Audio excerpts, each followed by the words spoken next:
Hello and welcome everyone to War of the Stars, a Star Wars Roundtable podcast.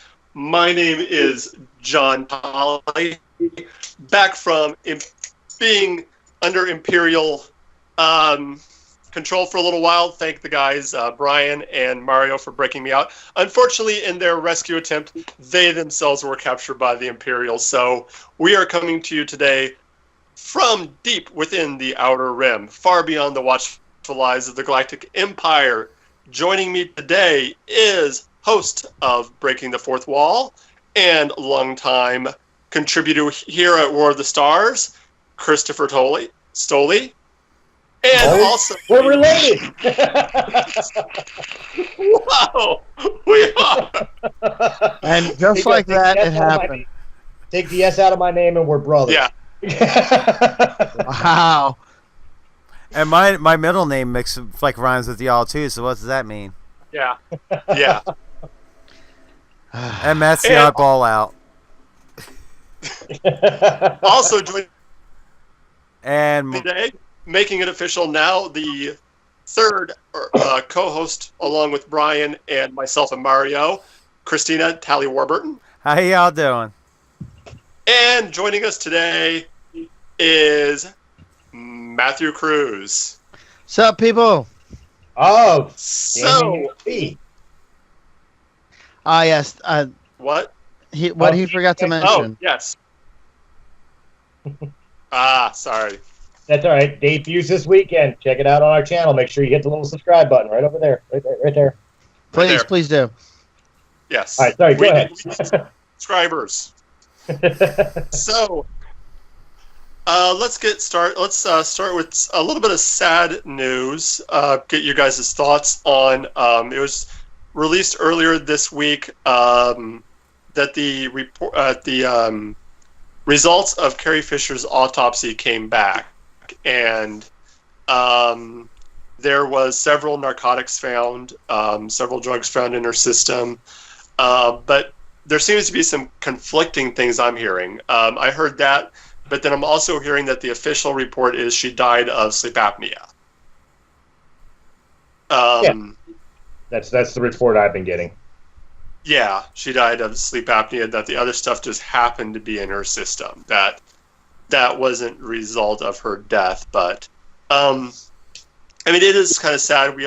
I think we all kind of knew the some of the past demons that Carrie had dealt with in her past, and I mean, me personally, it doesn't change how I feel about her. It makes her almost more human to me, and more of a real person who had real flaws and real problems. And it's even without that, it's just a sad loss that we lost such a amazing actor and amazing person. So, but just get your guys' thoughts on this.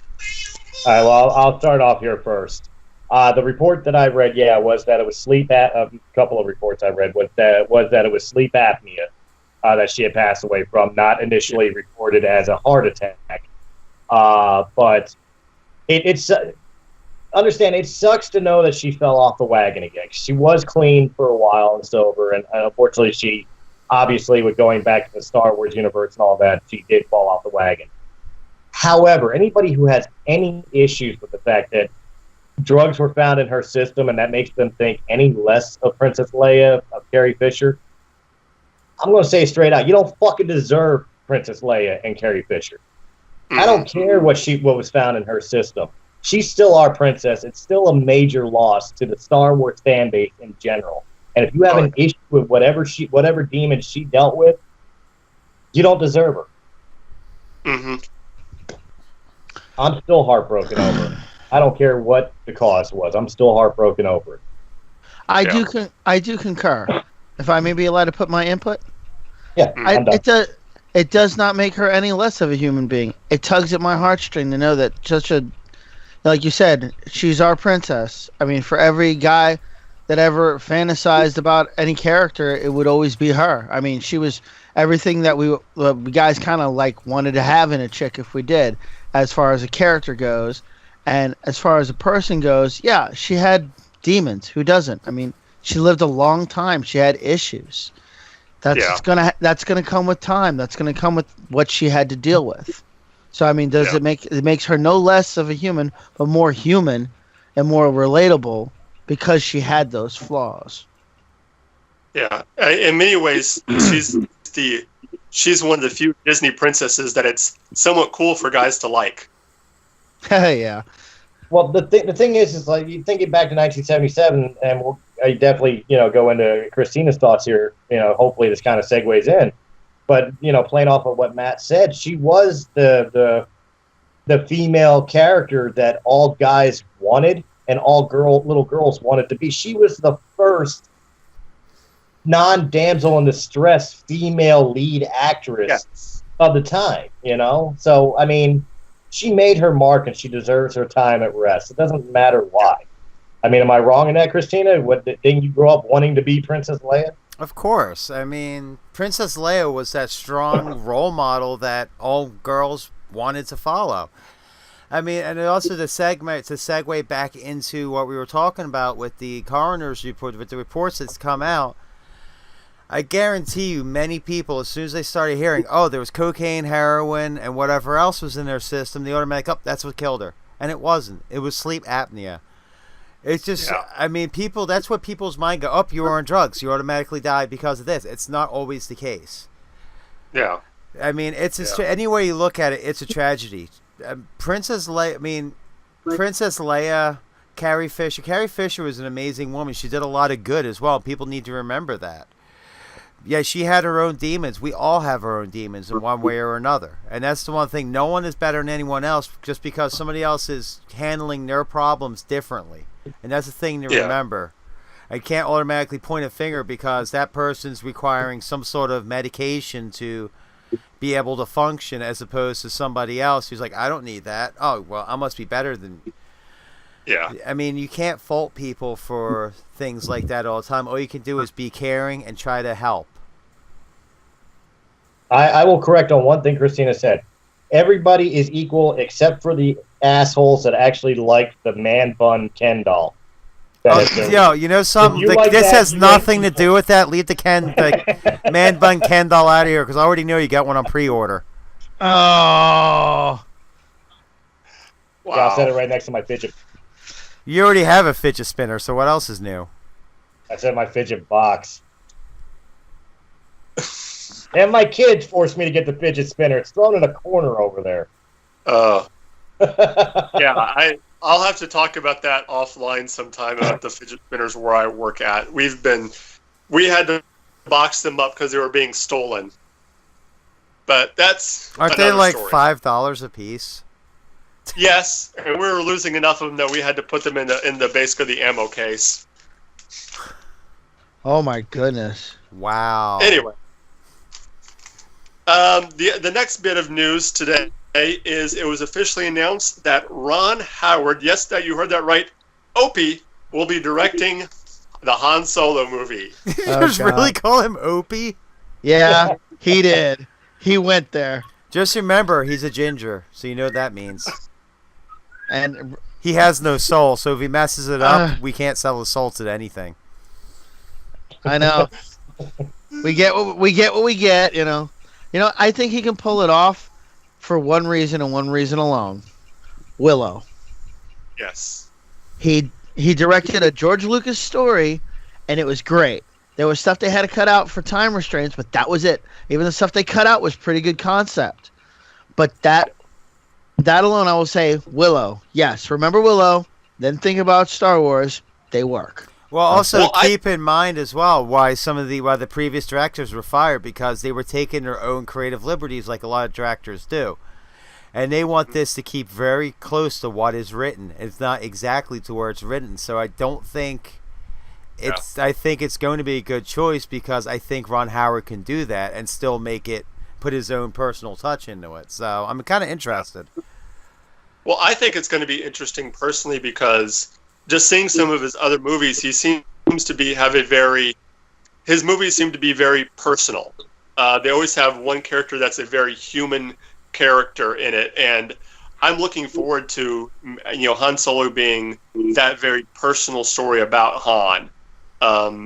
just what I've been hearing, it seemed like I had a fear that the past director was going to go more of a comedic route, and I think Ron Howard will keep a little bit of the humor, maybe in the whimsicalness of it, of being in that galaxy far, far away, but still make it a very human story, a very personal story.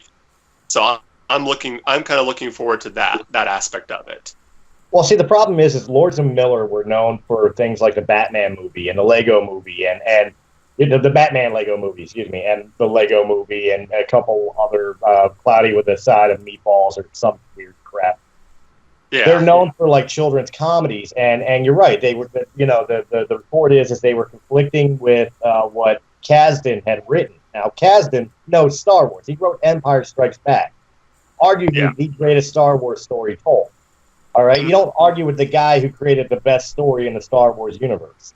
You know what I mean? My only issue now, I was one of those people that knee-jerk reaction. When Lords and Miller were gone, knowing that the film is 80% complete, and then all of a sudden we're bringing in Ron Howard. I was like, no, you can't bring Opie in. Opie's just going to make it like a sob story or something. And then I thought about it. I'm like, no, he's done Willow. He's done Cocoon. He knows what he's doing with sci-fi and fantasy. My only fear and concern now is, again, the film is 80% complete.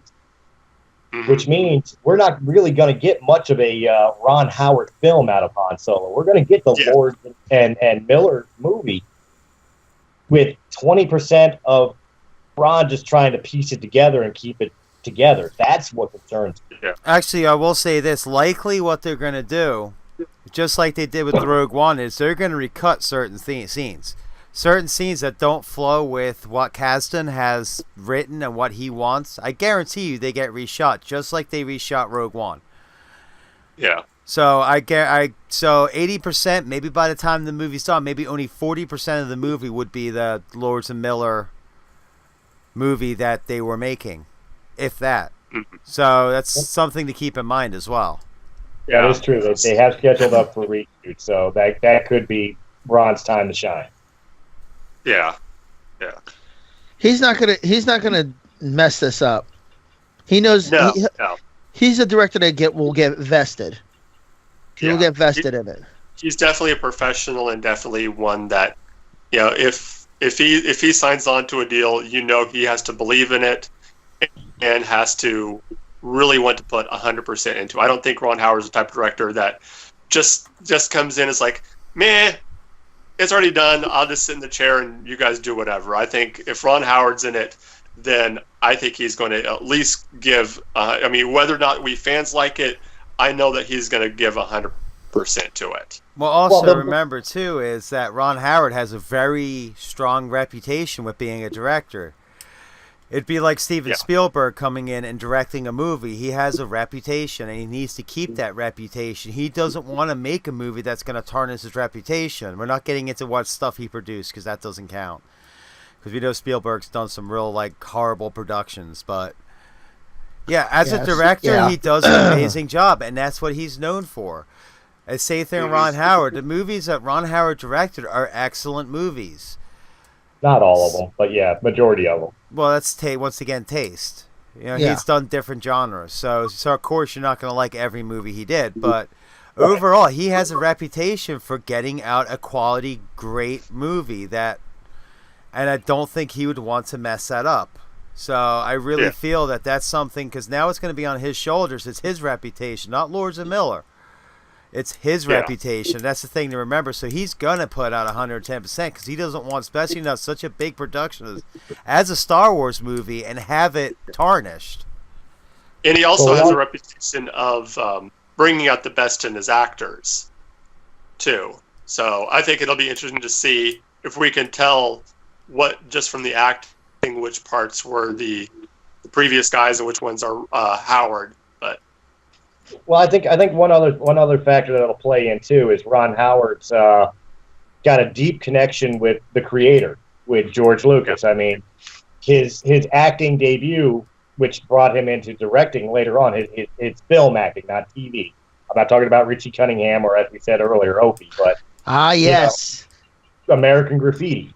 Yes. You know, that was a George Lucas film right before Star Wars, and then doing Willow in between Star Wars and stuff of that nature. He's got a personal connection with George Lucas. He would know, out of everybody they could have chosen, he is somebody that would know what George would want.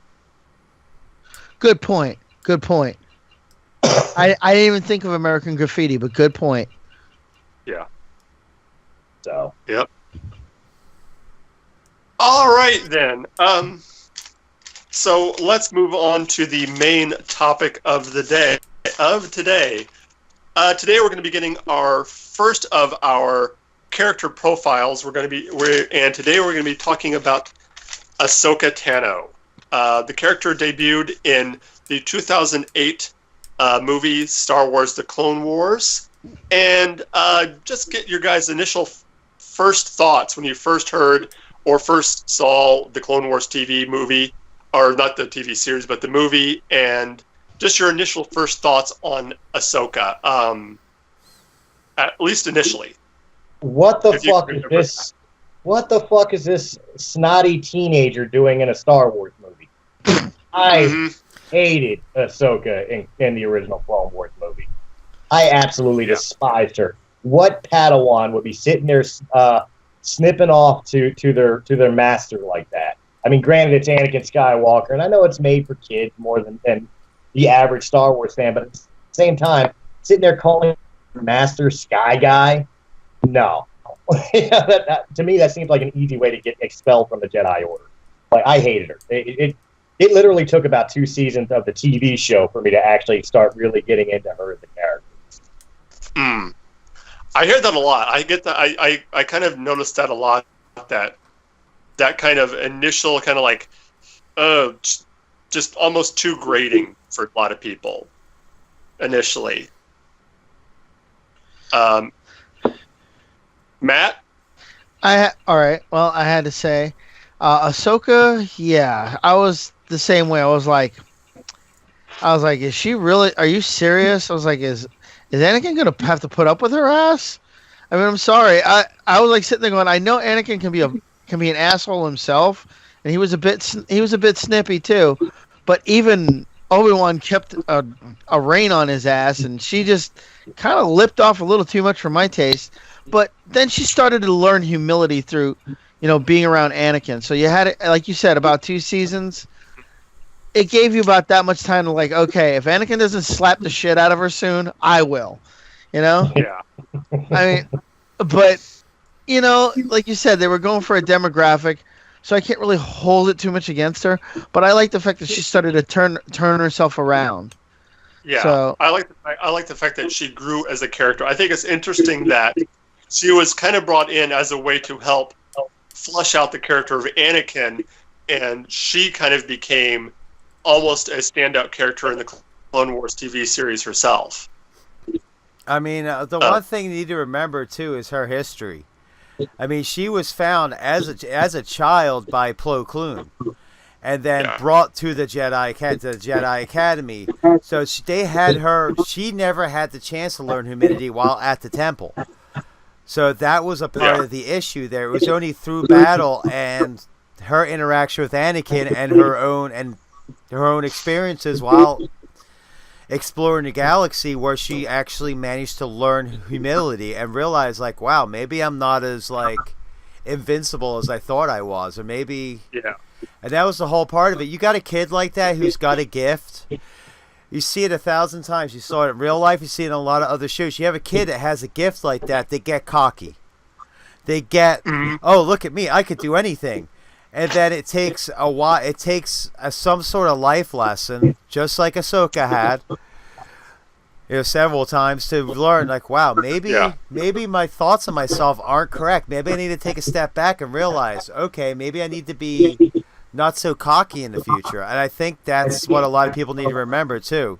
They kind of almost had to bring her out as in that like snotty teenager, cocky attitude in the beginning, so they could have her evolve, I believe. So. Yeah. Well, I mean, and you can look at, I mean, I don't know how many of you guys have 14-year-olds or no 14-year-olds. 16-year-olds. Yeah, they can be kind of that way sometimes. I have an 8-year-old that acts like a 14, acts like a 30-year-old. So yeah, I think I can. Yeah. I can I've got understand. a 21. I got a 21-year-old that still acts like he's 13. So yeah. You act like you're 13. Yes, I know.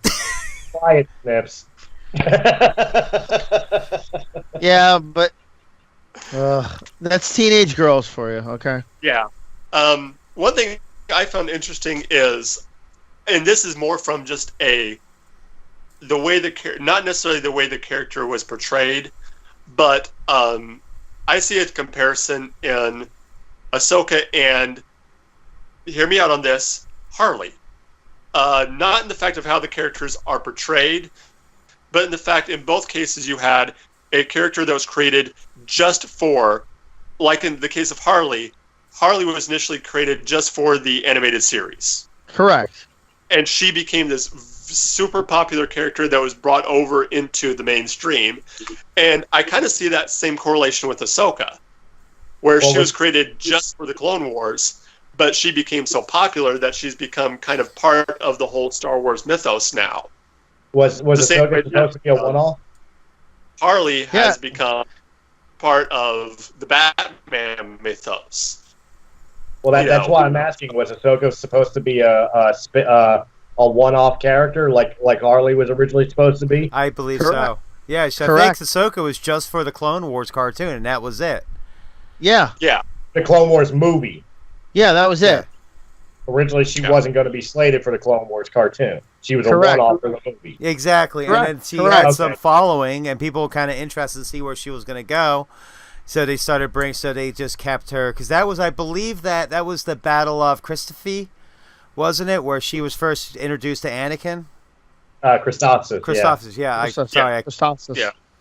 That's what I thought. Yeah. So, and I remember Anakin telling her that she was reckless, and this is coming from Anakin of all people. I mean, and we know Anakin was very reckless, and when Anakin says you're too reckless, you know very well she's way too reckless. Oh yeah. Well, the one thing I really liked about her, and they really did displayed it in the Clone Wars show, is it really made the transition between Episode 2 Anakin Skywalker and the beginning of Episode 3 Anakin. Not towards the end when he turns to Darth Vader, but I mean, in the beginning when he's flying around, and he's a lot more in control. You know, he's a lot more subdued. It made the Clone Wars TV show with Ahsoka really made more sense on how he matured that fast in such a short amount of time. Before the Clone Wars, we all wrote it off as, well, it's war. But really, it's war. But also it's the fact that he, as we know the story from the Clone Wars, he had this Padawan who tested him to the limits, forced him to have to grow up to become a proper teacher to her. And then the shit that happened at the end of it, where she wound up leaving the Jedi Order and in turn leaving him. You know what I mean? That made more sense on when he was, back with Obi-Wan and dealing with the crap of Palpatine in his ear, and we all know the story of Revenge of the Sith. It made more sense on why he was so frustrated, but also why he was more personally subdued than he was in Episode 2. I agree with you there. I mean, the whole thing is, if you look at the difference, there is a huge difference between Episode 2 and Episode 3 in his behavior. I mean, Episode 2, he jumps out of a taxi cab, with no plan, no nothing. You can see in the space battle in the beginning of Episode 3, he was very calculated. When he was cutting those razor droids off of Obi-Wan's ship, he was calculated when he was doing it. He was watching he knew exactly what he was doing. He could tell he was figuring it out. He wasn't just jumping to something and figuring it out as he was on his way down. Once it was too late, he was calculating everything before he made that next move, like a Jedi should. So, I mean, you could definitely see the changes. Well, I agree. It's definitely nice to have a filler in between those two episodes to understand. Okay, now this makes sense. This sudden jolt of maturity and personality. Now it makes sense. Yeah, exactly. Just a shame Ahsoka never taught him about the high ground. Oh, he went there. Ladies and gentlemen, Christopher Wylde is on fire tonight. He's been firing up. Because my Grace smugglers are extra tight. I smell something burning. Anyway. But no, this is more about Ahsoka Yeah. Some of our favorite Ahsoka moments. I've written down a few episodes here that I think are. Sorry about that. Pretty good ones. Okay. First, Cloak of Darkness. I don't remember the titles of the episodes, so Yeah, I know. Story. Yeah, I saw all the Clone Wars. I just don't remember the titles of the I'm episodes. kind of the same way. Well, let's okay then. Let's go over. There's one in particular that I remember. It's where she lost her lightsaber. Oh yeah. That was one of my favorite. And I always like the episodes where either she was with someone else, like an Obi-Wan or Padme, or Barriss. Those episodes, or when she was just by herself.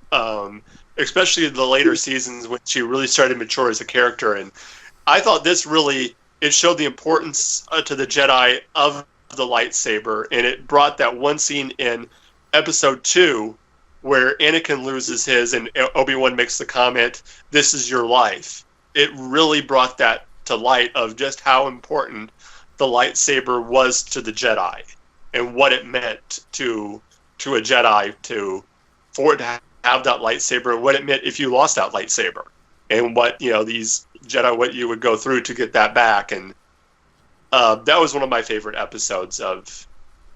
That was the one where she was pickpocketed for her lightsaber, right? And she had a very old Jedi master. I can't remember his name, and they kind of went on a like a Dick Tracy detective hunt for the lightsaber. Yeah. Yeah. I remember that one. That was a pretty good one. I mean, personally, 2 of my favorites.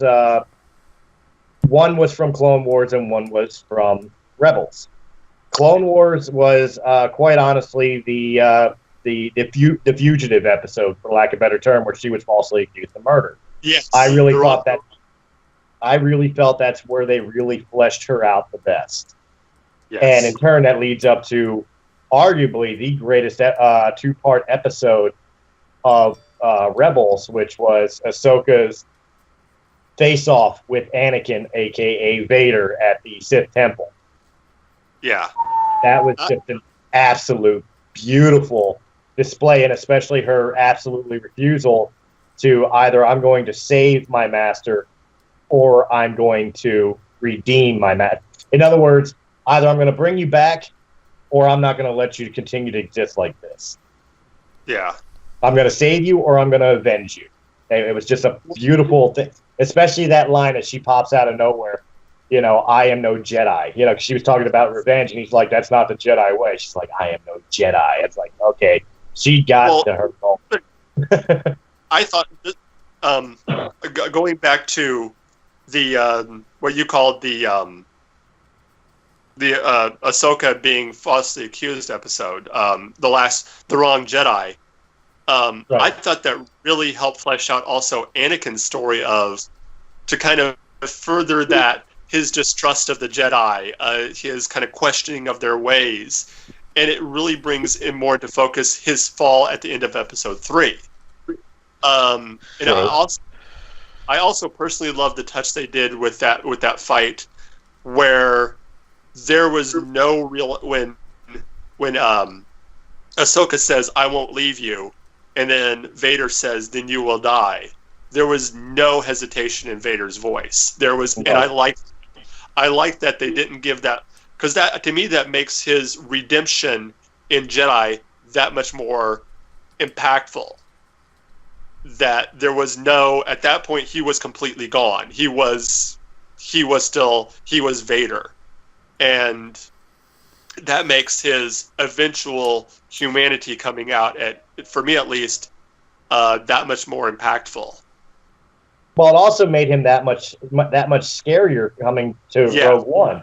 Again, Rebels has taken place before Rogue One, and we all talk about that infamous, corridor scene. And oh yeah, I mean, we've been waiting forever to see Vader that way, but really in Rebels is where we got the opportunity to see this is Vader. Before he started getting mind conflicted about finding out about his son and everything else, this is the guy everybody feared. And This is the guy that's no longer the whiny little kid from Tatooine that's worried about his mother and his wife. This is the dude that's out for blood on everybody. It's seen with the battle with Ahsoka. It's emphasized hard in Rogue One. I mean, and it all really ties together real nicely. I think John froze up. All right, well, Christina, your thoughts. What's your favorite episode? I actually have two of them. The all first right. one. Oh, she's Technical. Okay, Yeah, so here. all right, there you are. There You're he is. back. Yep, he made All it. right, so as I was saying, I actually have two favorite episodes. My first favorite episode is the episode where a still We kind lost of cocky. And again, technical difficulties. Apologize for this. Not a problem. But where Ahsoka gets captured by the Trandoshan hunters and takes them, I can't remember the name of the planet off the top of my head. It's been a little bit since I've seen it. But takes her to that planet where they take all the Jedi younglings that the Trandoshans capture. Yes. And she ends up meeting Chewbacca. And Anakin starts blaming himself, and she tells him, no, it was your training that kept me alive. Yeah. That was the first one, and the second one was when she was running around undercover as the Fulcrum. Yeah. Okay. That was just pretty. I just love that. Like, she was an undercover agent known as the Fulcrum. Yeah. I kind of see, especially in Rebels, I see her if the Jedi were loosely based on samurai, then I see Ahsoka as a Ronin.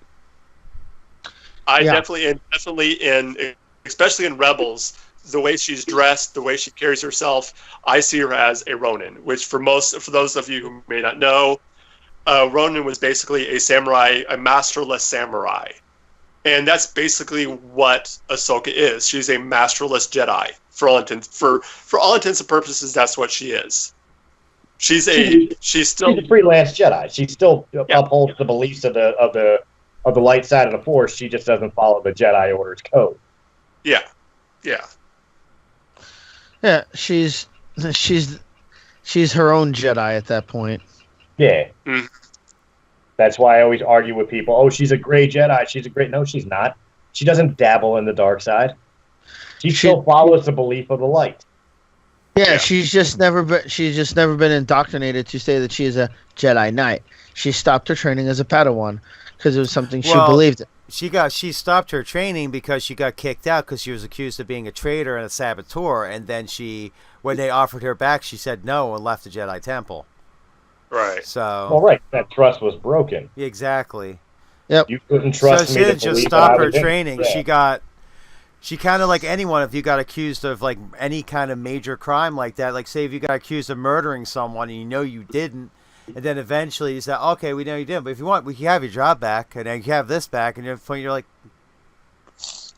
because your faith and your faith and your trust are gone, so you're gonna go find the way you believe in now. Yeah, exactly. Just like anyone who, like some people who left their religion they grew up in because of, whatever reason, because they were told they weren't good enough. They were told this, and they left because they wanted to find their own way.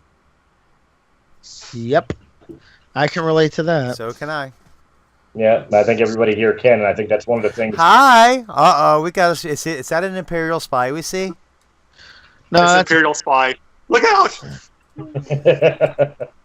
They send him. I swear, Imperial spies are getting shorter and cuter, aren't they? I know, right? Aren't you a little short to be a stormtrooper? I'm not. All right. What do you guys think the future of Ahsoka is going to be?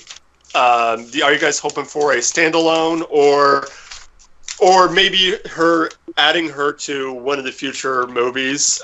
Because she was young enough in like the Clone Wars and Rebels that she could theoretically still be alive by the time of the new trilogy.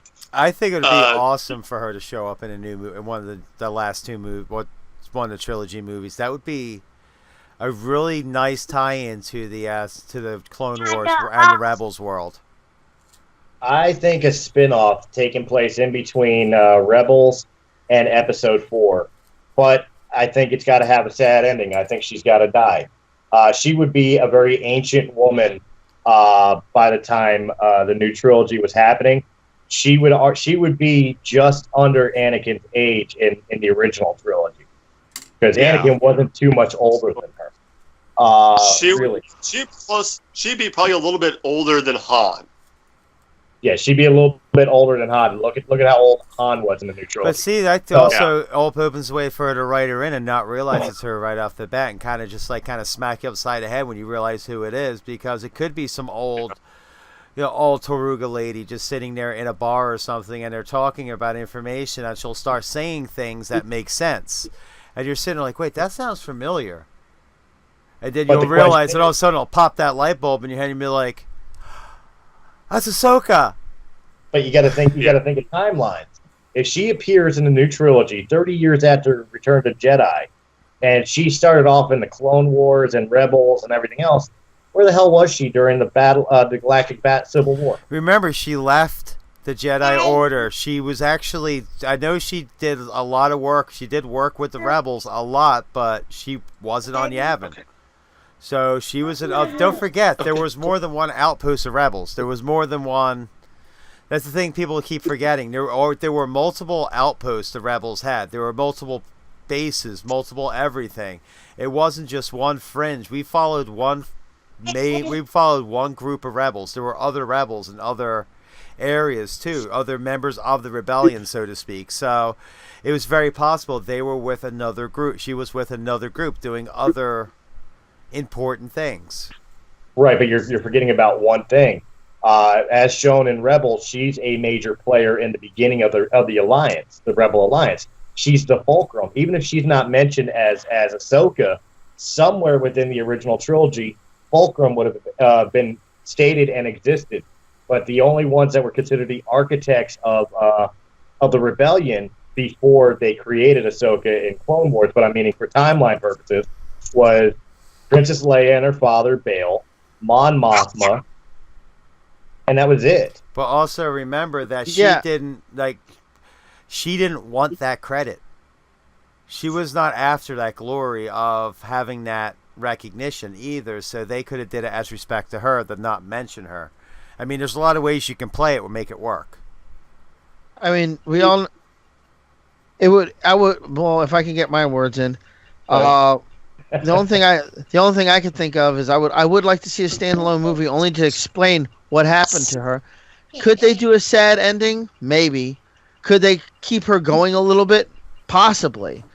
But I think that they should definitely give that cameo, like you said, in like one future movie where it's like you're sitting there going, Mommy room, daddy room. Yeah.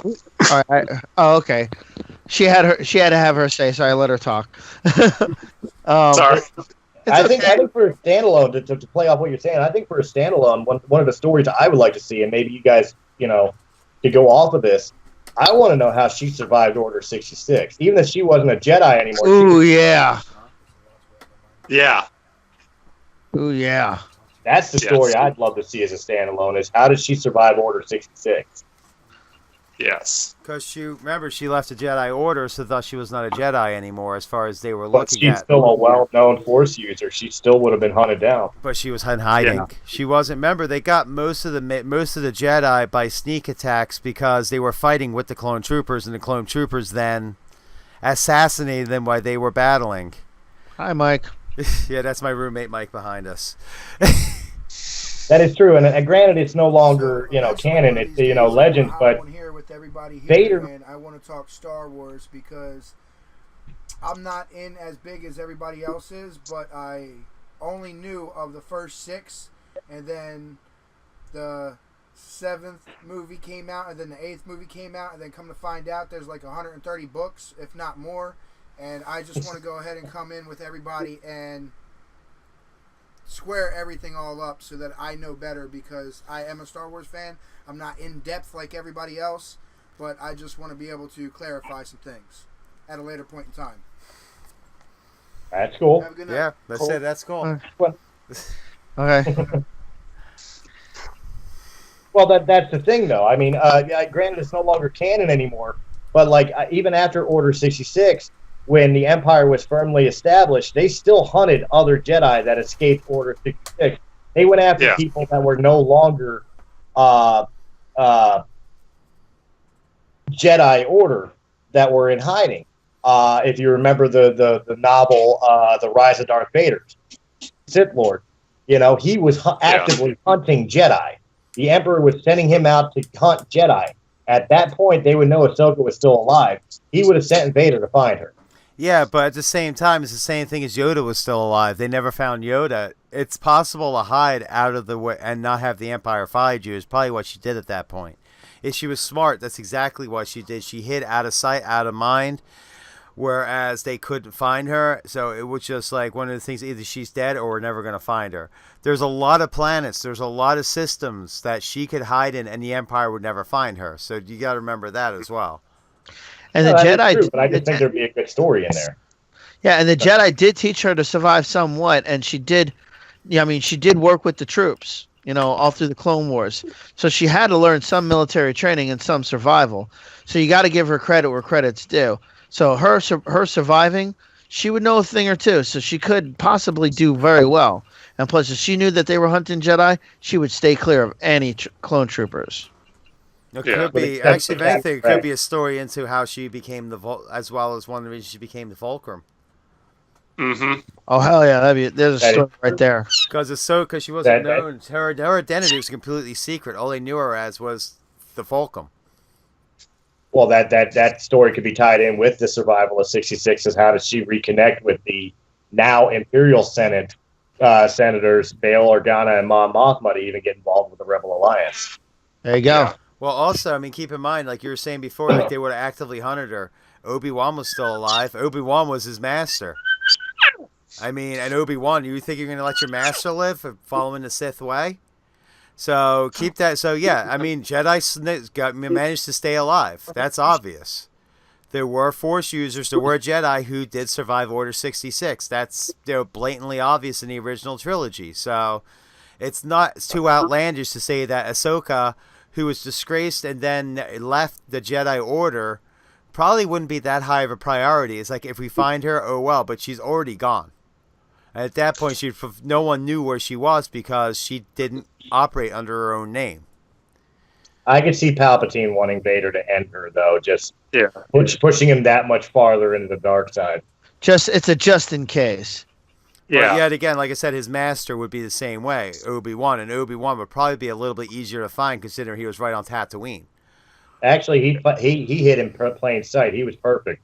Anakin hated Tatooine. Same.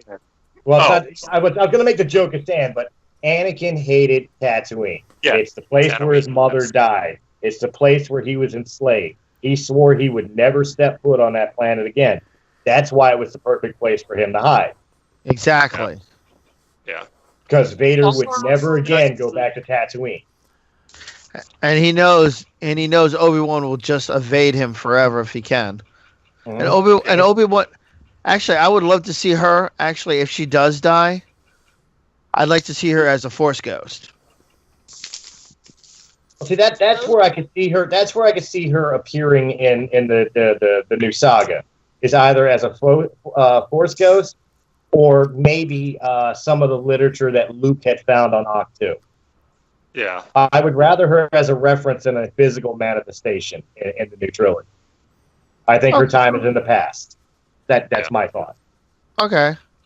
All right. Well, on that note, I think it's going to wrap it up. I'm seeing my battery is getting low, and I think the Imperials are on my tail, so I need to get going here. Guys, it's been fun again. Remember, all the shows that were mentioned at the top of the show, Breaking the Fourth Wall. Matt, what's the name of your show again? Gaming XP. Gamer XP. And that trans geek girl can all be found right here, along with War of the Stars on Realm of the Mist. Remember, like and subscribe. And as always, may the Force be with you. May the force Always. be with you. May the force be with you always.